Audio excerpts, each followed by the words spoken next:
The Gonzaga-Bulldogs are fighting tonight to stay on the fast break to Houston. After the Zags pulled off an epic come-from-behind win on Thursday night, they now find themselves one game away from another Final Four appearance.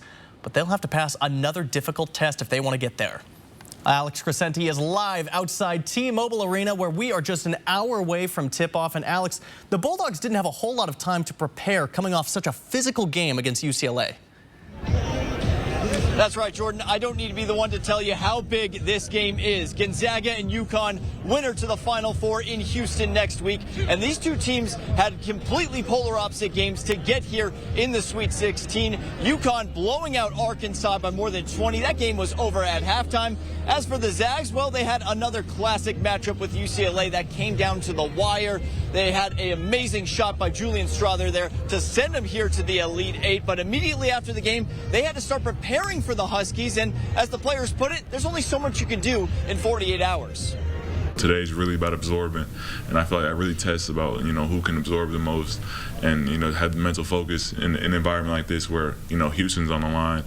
And, yeah, it's really about absorption.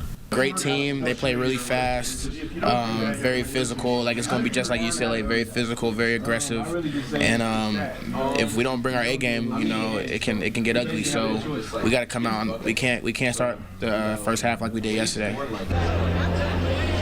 And the Zags are currently sitting as 2.5-point underdogs to the Huskies, with that line moving overnight. But obviously the odds makers still think this is going to be a pretty close game. But as for the historical matchup between UConn and Gonzaga, these two teams have only met 3 times previously, with the Bulldogs winning twice, most recently in 2016. So not a whole lot of commonalities here when it comes to today's game.